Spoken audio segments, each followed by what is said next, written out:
तो चलिए वीडियो की शुरुआत करते हैं और सबसे पहले हम समझते हैं कि मौलिक अधिकार होते क्या हैं। तो मौलिक अधिकार वे अधिकार हैं जो हमसे सरकार छीन नहीं सकती।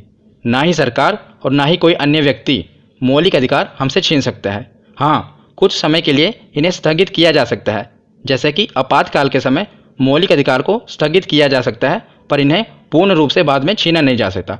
कानूनी अधिकार सरकार छीन सकती है, पर मौलिक अधिकार सरकार छीन नहीं सकती। ये हमें स्वतंत्र रूप से जीने के लिए आवश्यक है मौलिक अधिकार। और इसे लिया कहाँ से गया है? तो इसे संयुक्त राज्य अमेरिका के संविधान से लिया गया है। काफ़ी इंपॉर्टेंट है, याद रखिएगा कि इसे संयुक्त राज्य अमेरिका के संविधान से लिया गया है। और इसका वर्णन हमारे संविधान के भाग 3 में है। कहाँ से कहाँ तक? अनुच्छेद 12 से लेकर अनुच्छेद 35 तक। कई बार पूछा गया है कि इसका वर्णन कहाँ पर है? भाग 3 में अनुच्छेद 12 से लेकर अनुच्छेद 35 तक। और भारतीय संविधान का मैग्ना कार्टा कहा जाता है। किसे? भाग 3 को, यानी मौलिक अधिकार को भारतीय संविधान का मैग्ना कार्टा कहा जाता है। तो मैग्ना कार्टा क्या है? मैग्ना कार्टा ब्रिटेन से ली गई अवधारणा है और वहाँ के राजा किंग जॉर्ज ने एक संधि पत्र पर हस्ताक्षर करके वहाँ के नागरिकों को कुछ अधिकार दिए थे, जिसे मैग्ना कार्टा कहा जाता है। तो जब भी बात आती है अधिकार की, तो उस देश का उसे मैग्ना कार्टा कहा जाता है। तो भारत में अधिकारों की बात किस में है? तो भाग 3 में है। इसीलिए भाग 3 को भारतीय संविधान का मैग्ना कार्टा कहा जाता है, याद रखिएगा। तो जब मूल संविधान बना था उस समय कुल 7 मौलिक अधिकार थे, पर बाद में एक अधिकार खत्म कर दिया गया। अब कुल कितने अधिकार हैं? तो 6 मौलिक अधिकार हैं। तो वो कौन सा मौलिक अधिकार खत्म किया गया? तो संपत्ति का अधिकार। वेरी इंपॉर्टेंट, एग्जाम में कई बार पूछा जाता है कि कौन सा मौलिक अधिकार नहीं है, और नीचे लिखा होता है संपत्ति का अधिकार। तो याद रखिएगा, संपत्ति का अधिकार मौलिक अधिकार नहीं है। तो इसे कब खत्म किया गया? तो 44वें संविधान संशोधन 1978 ईस्वी में संपत्ति के अधिकार को मौलिक अधिकार से हटाकर अनुच्छेद 301 के अंतर्गत कानूनी अधिकार कर दिया गया। तो मैंने आपको बताया ना कि मौलिक अधिकार को छीना नहीं जा सकता, पर कानूनी अधिकार को सरकार छीन सकती है। और बाद में इसीलिए इसे मौलिक अधिकार से हटाकर कानूनी अधिकार कर दिया गया। ये मैं आपको बताऊंगा कि संपत्ति का अधिकार कानूनी अधिकार क्यों किया गया, पर अभी के लिए आप याद रखिएगा कि संपत्ति का अधिकार मौलिक अधिकार नहीं है। तो अब हम 6 मौलिक अधिकार देख लेते हैं कि कौन कौन से मौलिक अधिकार हमें प्राप्त हैं। उसके बाद मैं आपको ट्रिक से बताऊंगा कि इसे याद कैसे करना है। तो सबसे पहले है समता या समानता का अधिकार। इसका वर्णन संविधान के अनुच्छेद 14 से 18 तक है। उसके बाद है स्वतंत्रता का अधिकार। इसका वर्णन अनुच्छेद 19 से 22 तक है। उसके बाद है शोषण के विरुद्ध अधिकार। इसका वर्णन अनुच्छेद 23 से 24 तक है। उससे नेक्स्ट है धार्मिक स्वतंत्रता का अधिकार। इसका वर्णन अनुच्छेद 25 से 28 तक है। उसके बाद है संस्कृति और शिक्षा संबंधी अधिकार। इसका वर्णन अनुच्छेद 29 से 30 तक है। और लास्ट में है संवैधानिक उपचारों का अधिकार। इसका वर्णन अनुच्छेद 32 में है। तो ये टोटल 6 मौलिक अधिकार हमें प्राप्त हैं, 6 फंडामेंटल राइट्स हैं और एग्जाम में पूछे जाते हैं। और याद रखिएगा, संपत्ति का अधिकार मौलिक अधिकार नहीं है। तो अब हम ट्रिक से देखते हैं कि इसको याद कैसे रखेंगे, इसको क्रम से याद कैसे रखेंगे। तो ट्रिक है EF ER ER। क्या है? EF ER ER। ई के बाद क्या आता है? F, तो उसके बाद ER। तो ई से क्या है? इक्वलिटी। तो सबसे पहला अधिकार कौन सा है? समानता का अधिकार। समानता को इंग्लिश में क्या कहते हैं? इक्वलिटी, यानी कि राइट्स ऑफ इक्वलिटी। तो इक्वलिटी का पहला वर्ड है ई। तो इसे याद रखिएगा, पहले आएगा समानता का अधिकार। और ई के बाद क्या आता है? एफ, और एफ से है फ्रीडम। तो दूसरा अधिकार कौन सा है? स्वतंत्रता का अधिकार। स्वतंत्रता को इंग्लिश में कहते हैं फ्रीडम। तो एफ है, ई के बाद एफ आता है। तो पहला समानता हुआ, इक्वलिटी, और दूसरा हुआ फ्रीडम। और तीसरा है शोषण के विरुद्ध अधिकार। शोषण यानी कि एक्सप्लॉयटेशन। तो इसको एक्सप्लॉयटेशन का लेंगे ई। तो पहले भी ई था, फिर एफ आया, फिर आ गया ई। तो तीसरा होगा शोषण के विरुद्ध अधिकार। उसके बाद आएगा आर यानी कि रिलीजन। तो रिलीजन यानी कि धार्मिक को इंग्लिश में रिलीजन कहते हैं। तो इसका आया आर। उसके बाद फिर आएगा ई यानी कि एजुकेशन। तो जो 5वां अधिकार है संस्कृति और शिक्षा संबंधी अधिकार है। तो इसमें हम शिक्षा को देखेंगे, यानी कि एजुकेशनल देखेंगे। एजुकेशन और कल्चर साथ साथ ही आएंगे, आपको याद हो जाएगा बाद में, अभी आप सुन लीजिए बस। तो उसका बाद है एजुकेशन, उसका भी हम लेंगे ई। तो आखिरी है संवैधानिक उपचारों का अधिकार। संवैधानिक उपचारों को इंग्लिश में कहते हैं कॉन्स्टिट्यूशनल रेमेडीज। तो जिस प्रकार हम घरेलू उपचार को कहते हैं ना होम रेमेडीज, उसी प्रकार कॉन्स्टिट्यूशनल रेमेडीज संवैधानिक उपचारों को कहते हैं। तो जिस प्रकार ऊपर वाले को हमने देखा ना कल्चरल और एजुकेशनल का एजुकेशनल में ई लिया, उसी प्रकार संवैधानिक उपचारों में भी कॉन्स्टिट्यूशनल रेमेडीज का आर लेंगे। तो इस प्रकार हमारी ट्रिक बनेगी EF ER ER। जिस प्रकार आप इस क्रम को याद रख पाएंगे। पहले तो आपको याद ही हो जाएगा कि पहला समानता का अधिकार होगा। आप मौलिक अधिकार की इस वीडियो को जब 2 बार देख लेंगे आपको ये याद ही रहेगा कि जो पहला अधिकार है वो तो समानता का अधिकार है। उसके बाद हम इसको क्रम में कैसे याद रखेंगे, तो ई के बाद आता है एफ यानी कि फ्रीडम, फिर आएगा ई यानी कि शोषण वाला, फिर आएगा आर रिलीजन, फिर आएगा ई एजुकेशन, फिर आएगा आर रेमेडीज। तो इस प्रकार आप इसके क्रम को याद रख सकते हैं। हम पढ़ते हैं पहला समानता का अधिकार, जिसका वर्णन संविधान के अनुच्छेद 14 से लेकर 18 तक है। पहले हम इसे डिटेल में पढ़ेंगे, उसके बाद मैं आपको बताऊंगा कि इसे याद कैसे करना है। तो सबसे पहले देखते हैं अनुच्छेद 14, जिसमें है विधि के समक्ष समानता।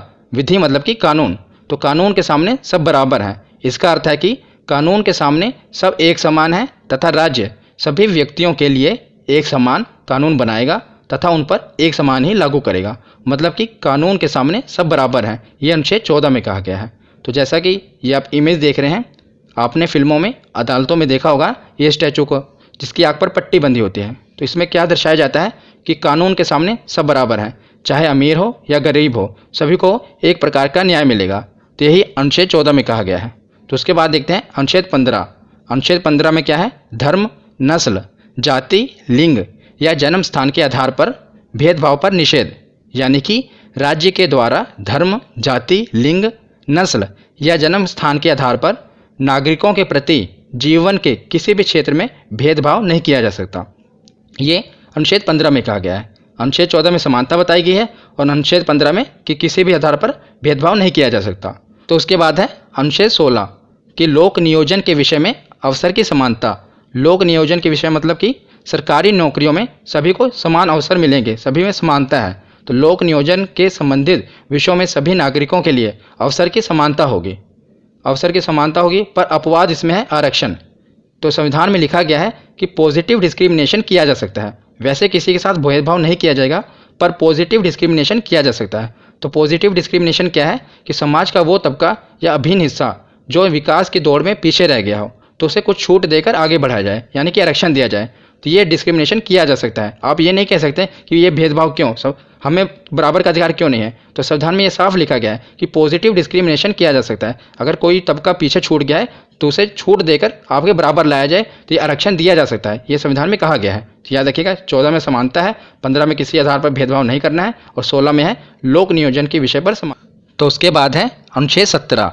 अनुच्छेद 17 मतलब कि असपृश्यता का अंत। असपृश्यता यानी कि अनटचेबिलिटी। तो इसके अंतर्गत असपृश्यता अनटचेबिलिटी को एक दंडनीय अपराध घोषित किया गया है। आप किसी के धर्म, जाति, रंग के आधार पर उसे छुआछूत का भेदभाव नहीं कर सकते। ये अनुच्छेद 17 में कहा गया है। और नेक्स्ट है अनुच्छेद 18। तो अनुच्छेद 18 का क्या कहा गया है, उपाधियों का अंत। तो अनुच्छेद 18 के तहत सभी प्रकार की उपाधियां जो कि आज़ादी से पूर्व थी उनको समाप्त कर दिया गया। मतलब कि इसके अंतर्गत उपाधियों को समाप्त कर दिया गया। अब भारत का कोई भी नागरिक अपने नाम से पहले कोई भी उपाधि नहीं लगा सकता। मसलन उदाहरण के स्वरूप स्वतंत्रता से पूर्व कुछ उपाधियां थी, जैसे कि महाराज, सुल्तान, बादशाह, राय बहादुर, इस तरह की बहुत सी उपाधियां थी। उन सबको अब समाप्त कर दिया गया है। अब आप देखते हैं कि आप नहीं देखते होंगे कि किसी के नाम के आगे महाराज लगा हो या सुल्तान लगा हो, पर आज़ादी से पहले ये लगता था महाराज मतलब फलाना नाम होता था। पर अब ये अनुच्छेद 18 के तहत खत्म कर दिया गया उपाधियों को। तो उसके आगे है कि राष्ट्रीय पुरस्कार जैसे कि भारत रत्न, पद्म विभूषण, पद्म भूषण आदि लिए जा सकते हैं, पर आप उपाधि के रूप में प्रयोग नहीं कर सकते। मतलब किसी को भारत रत्न मिला है तो वो अपने नाम के आगे भारत रत्न नहीं लिख सकता, मतलब उपाधि के रूप में इसे इस्तेमाल नहीं कर सकता। तो इसके कुछ अपवाद हैं, वो मैं आपको बताता हूँ कि इसमें उपाधियों का उपयोग किया जा सकता है। तो इसका अपवाद है एजुकेशन और आर्मी रैंक। मतलब एजुकेशन और आर्मी रैंक में कुछ उपाधियाँ हैं जो अपने नाम के आगे आप लगा सकते हैं। जैसे कि कोई पढ़ लिख कर प्रोफेसर बन जाता है तो अपने नाम के आगे प्रोफेसर लगाता है। कोई डॉक्टर बनता है तो अपने नाम के आगे डॉक्टर भी लगाता है। तो प्रोफेसर और डॉक्टर आप देखते हैं ना, लोग अपने नाम के आगे लगाते हैं। उसी प्रकार कुछ आर्मी की भी रैंक होती हैं, जैसे ब्रिगेडियर, कर्नल, कैप्टन, ये भी अपने नाम के आगे वो लगा सकते हैं। मतलब कि एजुकेशन और आर्मी रैंक की उपाधियों को लगाया जा सकता है।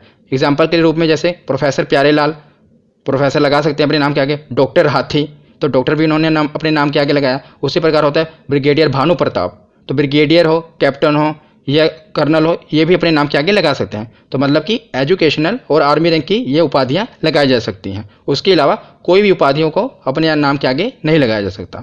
तो अब हमने समानता का अधिकार अनुच्छेद 14 से लेकर 18 तक डिटेल में कवर कर लिया। अब हम देखते हैं किसे याद कैसे करना है, तो मैं अब आपको बताता हूँ किसे याद कैसे करना है। हम क्रम से इसको याद कैसे करेंगे, क्योंकि इसके क्रम पूछ लिया जाता है, कई बार इसके मिलान चिन्ह में पूछ लिया जाता है कि अनुच्छेद 14 में क्या है, अनुच्छेद 16 में क्या है, तो हम इसे याद कैसे करेंगे। तो इसे हम एक मनगढ़ंत कहानी से याद करेंगे। जब भी आपको ऐसी कोई भी चीज़ याद करनी हो तो आप एक कहानी बना लें अपने मन में, तो एक कहानी बना लेंगे तो इसे आप काफ़ी देर तक याद रख सकते हैं। तो कैसे, अब देखिए। जैसे कि आपको पता होगा कि आज़ादी से पहले हमारे समाज में काफ़ी असमानता थी, तभी तो बाद में जब संविधान बना तो समानता का अधिकार दिया गया। तो समानता का अधिकार दिया गया तो सबसे पहले काफ़ी असमानता थी, इसीलिए आपको पता होगा कि समानता का अधिकार है तो इसमें सभी समानता की बात होगी। तो अनुच्छेद 14 में कहा गया कि कानून की नज़रों में सभी बराबर हैं। तो बराबर कैसे होंगे, तो अनुच्छेद 15 में कहा गया कि धर्म, नस्ल, जाति के अधिकार पे आपसे कोई भेदभाव नहीं होगा, इस प्रकार आप बराबर होंगे। तो लोगों ने कहा चलो ठीक है, अब भेदभाव तो नहीं होगा, पर हमारे पास रोजगार भी तो नहीं है, हम सरकारी नौकरियों में भी तो नहीं हैं। तो लोगों को कहा गया कि अब आपको सरकारी नौकरियों में भी अवसर की समानता होगी, आपको सरकारी नौकरी भी दे दी गई। पर अभी भी लोगों के मन में छुआछूत का वो है। तो क्या कहा गया कि अनुच्छेद 17 में सरकारी नौकरी देने के बाद आपको अस्पृश्यता का अंत कर दिया गया, और उसके बाद उपाधियों को भी खत्म कर दिया गया। अब ना रहेगा कोई राजा, ना रहेगा कोई भिखारी, तो ना ही आपसे कोई छुआछूत का विरोध होगा, मतलब छुआछूत नहीं होगा। तो पहले कानून की नज़रों में आपको समानता दी गई, तो समानता तो दे दी गई, किस प्रकार, धर्म, जाति, लिंग के आधार पर भेदभाव का विरोध करके विरोध भी कर दिया गया। पर अभी भी नौकरियों में समानता नहीं है, तो उसके बाद नौकरियां दी गई।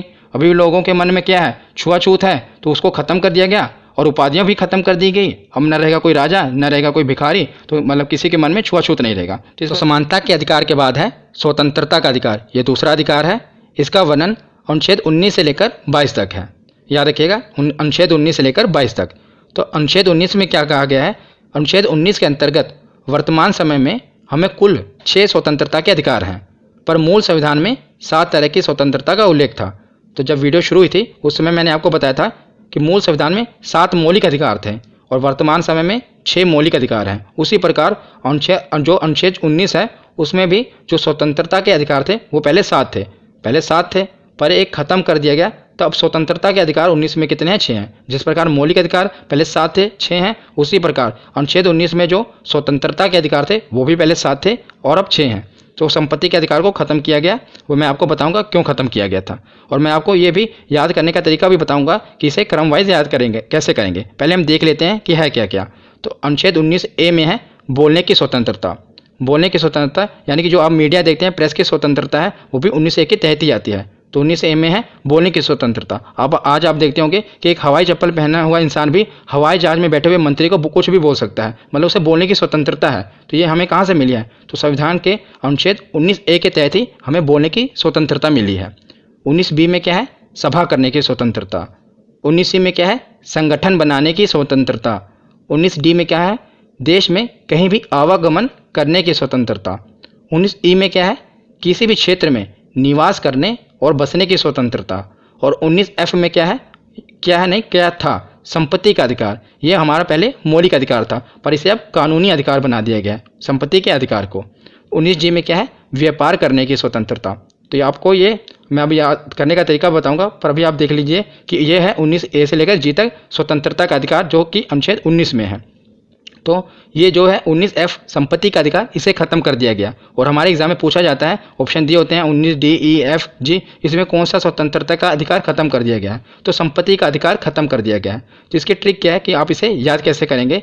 तो जब आप स्कूल में पढ़ते थे उसमें आता था ना आपको ट्रू और फॉल्स, ट्रू फॉल्स आता था। ट्रू मतलब जो सही है सही लगाइए, फॉल्स मतलब जो गलत है। उसी प्रकार टी से ट्रू होता है, एफ से फॉल्स होता है, तो इसके आगे इसलिए मैंने क्रॉस लगाया, फॉल्स, यानी कि इसे खत्म कर दिया गया। फॉल्स एफ से होता है फॉल्स।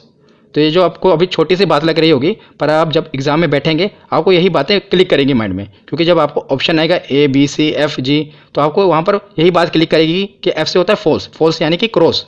तो जो संपत्ति का अधिकार है इसे क्रॉस कर दिया गया, यानी कि खत्म कर दिया गया। अब ये हमारा मौलिक अधिकार नहीं है बल्कि कानूनी अधिकार है। तो अब हम देखते हैं कि संपत्ति के अधिकार को मौलिक अधिकार से कानूनी अधिकार क्यों कर दिया गया। तो मैंने आपको बताया था कि जो मौलिक अधिकार होते हैं वो सरकार हमसे छीन नहीं सकती, पर कानूनी अधिकारों को सरकार भी हमसे छीन सकती है। तो जब संपत्ति का अधिकार मौलिक अधिकार था, मतलब मैं आपको समझाता हूँ कि उदाहरण से, कि जैसे सरकार को कोई इंफ्रास्ट्रक्चर का काम करना होता था, मतलब कि सड़क बनाना होता था, पुल बनाना है, कोई एक्सप्रेसवे बनाना है, तो वहाँ पर जो हमारी ज़मीनें होती थी, सरकार क्या करती है, हमसे हमारी ज़मीनें ले लेती है, जहाँ पर भी सड़क का निर्माण करना है, उसके बदले में हमें मुआवजा दे देती है। पर जब संपत्ति का अधिकार मौलिक अधिकार था तब सरकार हमसे वो ज़मीनें नहीं ले सकती थी। क्यों? क्योंकि वो हमारा एक फंडामेंटल राइट्स है, मौलिक अधिकार है और वो सरकार भी हमसे छीन नहीं सकती। पर जब बाद में इसे कानूनी अधिकार कर दिया गया तो सरकार वो हमसे छीन सकती है। उसके बदले में सरकार क्या करती है? हमें मुआवजा दे देती है। पर जब मौलिक अधिकार था तो वो सरकार हमसे छीन नहीं सकती थी। इसीलिए संपत्ति के अधिकार को क्या किया गया? मौलिक अधिकार से कानूनी अधिकार कर दिया गया। आशा करता हूँ आपको समझ आया होगा। अब हम देखते हैं कि ये जो क्रम है इसे क्रम वाइज कैसे याद करेंगे। तो इसे 19A से लेकर 19G तक मैं आपको बताऊंगा कि क्रम वाइज इसे याद कैसे करेंगे। तो उसी प्रकार जैसे मैंने आपको कहानी की तरह बताया था, इसी प्रकार इसे भी कहानी की तरह आप सुनिए। तो इसमें क्या है कि स्वतंत्रता का अधिकार है। तो स्वतंत्रता के अधिकार में क्या किया गया कि मान लो आपको कोई भी तकलीफ है, अब एक कहानी की तरह समझे कि आपको कोई भी तकलीफ है तो आप बोलेंगे, तो आपको बोलने की स्वतंत्रता है। मान लीजिए आप बोल रहे हैं, कोई सुन नहीं रहा, तो आपको सभा करने की स्वतंत्रता है। पहले आप बोलेंगे, आपकी बात कोई सुन नहीं रहा, तो आप एक सभा करेंगे, सभा में बात अपनी रखेंगे। सभा में भी आपकी बात सुनी नहीं जा रही तो आप एक संगठन यानी कि एक संघ बनाएंगे, संघ बनाकर अपनी बात को रखेंगे। अब आपकी बात मान लीजिए एक राज्य में आप कर रहे हैं, यहाँ पर भी आपकी बात का कोई प्रभाव नहीं पड़ रहा, तो आप दूसरे देश में भी आवागमन करने की स्वतंत्रता है। अब देख रहे हैं ना कितने क्रम वाइज संविधान को बनाया गया है। पहले तो आप बोलेंगे, आपकी बात कोई नहीं सुन रहा तो एक सभा करेंगे, सभा के बाद आपकी सभा में बात नहीं सुनी जा रही तो एक संघ बनाएंगे, और संघ बनाकर जब आपके एक राज्य में प्रभाव नहीं पड़ रहा तो आप दूसरे राज्य में भी आवागमन कर सकते हैं। जब आप दूसरे राज्य में जाएंगे तो वहाँ पर निवास करना पड़ेगा, आपको बसने की स्वतंत्रता है। तो दूसरे राज्य में जाएंगे तो वहाँ पर बसने की स्वतंत्रता है। अब आप जब दूसरे राज्य में जाएंगे तो वहाँ तो आपको कमाना भी पड़ेगा ना, तो व्यापार करने की स्वतंत्रता भी आपको दी गई है। तो देखिए कैसे क्रम वाइज आप इसे कहानी की तरह याद कर सकते हैं। पहले आप बोलेंगे, आपकी बात कोई नहीं सुन रहा तो आप सभा करेंगे, सभा में भी आपकी बात नहीं सुनी जा रही तो आप एक संगठन बनाएंगे, तो एक राज्य में आपकी बात का प्रभाव नहीं पड़ रहा तो दूसरे राज्य में आवागमन करेंगे, दूसरे राज्य में जब आवागमन करेंगे तो आपको बसना पड़ेगा, तो बसने के लिए वहाँ पर निवास करेंगे, जब आप निवास करेंगे तो आपको कमाना भी पड़ेगा, तो व्यापार करने की स्वतंत्रता है। तो इस प्रकार कहानी से आप पूरा अनुच्छेद A से लेकर G तक याद रख सकते हैं। और बीच में मैंने आपको बताया कि 19F जो है फॉल्स है, यानी कि संपत्ति का अधिकार खत्म कर दिया गया है। अनुच्छेद 19 के बाद क्या है? अनुच्छेद 20। अनुच्छेद 20 में क्या है? दोष सिद्धि के संबंध में संरक्षण, यानी कि जब आपको अपराधी घोषित कर दिया जाए उस समय आपके पास क्या क्या अधिकार हैं ये इसमें वर्णन है। तो इसके अंतर्गत 3 प्रकार की स्वतंत्रता का वर्णन है। पहला, एक अपराध की एक ही सजा होगी। मान लीजिए आपने कोई अपराध किया और उस अपराध की आपने सजा भुगत ली, तो उसके बाद आपको दोबारा सजा नहीं दी जाएगी, यानी कि एक अपराध की एक ही सजा होगी। दूसरा पॉइंट क्या है? अपराध करते समय जो कानून बना है उसी के तहत सजा होगी। मान लीजिए आपने कोई जुर्म किया या अपराध किया, उस पर मुकदमा चला, मुकदमा चलने के बाद क्या हुआ कि मुकदमा चल ही रहा था कि कानून में संशोधन हो गया और जो सज़ा थी थोड़ी सख्त हो गई, कानून थोड़ा सख्त हो गया। पर आपको जब सज़ा सुनाई जाएगी तो जब आपने अपराध किया था उस समय जो कानून था उसी के तहत सज़ा सुनाई जाएगी, ना कि जो संशोधन हुआ उस कानून के तहत। तो याद रखिएगा, अपराध करते समय जो कानून बना है उसी के तहत सज़ा होगी। तीसरा पॉइंट है कि खुद के खिलाफ गवाही देने के लिए बाध्य नहीं किया जा सकता। तो आपको खुद के खिलाफ, मान लीजिए कोई अपराधी है, उसको खुद के खिलाफ गवाही देने के लिए बाध्य नहीं किया जा सकता। ये अनुच्छेद 20 में कहा गया है। तो ये 3 पॉइंट है, याद रखिएगा। तो उसके बाद हम देखते हैं अनुच्छेद 21। अनुच्छेद 21 में क्या है? प्राण एवं दैहिक स्वतंत्रता। तो इसके अंतर्गत सभी व्यक्तियों को कानूनी सीमा के अंदर जीवन जीने का अधिकार है। किसी भी व्यक्ति से जीवन जीने का अधिकार नहीं छीना जा सकता, पर कानूनी सीमा के अंदर उसे पूरा जीवन जीने का अधिकार है, उसे उसका जीवन जीने का अधिकार नहीं छीना जा सकता। मान लीजिए कोई व्यक्ति अगर सुसाइड भी करता है, अगर सुसाइड कर ले फिर तो बात ही अलग है, पर सुसाइड करते वक्त अगर वो बच जाए तो पुलिस उसे गिरफ्तार कर सकती है। आप अपनी ज़िंदगी खुद भी छीन नहीं सकते। ये अनुच्छेद 21 कहता है कि आप भी अपनी ज़िंदगी को छीन नहीं सकते। तो किसी भी व्यक्ति के जीवन जीने का अधिकार नहीं छीना जा सकता है, ये अनुच्छेद 21 में कहा गया है। तो अनुच्छेद 21 के बाद है अनुच्छेद 21A, यानी कि शिक्षा का अधिकार। वेरी इंपॉर्टेंट, कई बार एग्जाम में पूछा गया है कि शिक्षा का अधिकार किस अनुच्छेद में है, तो अनुच्छेद 21A में है।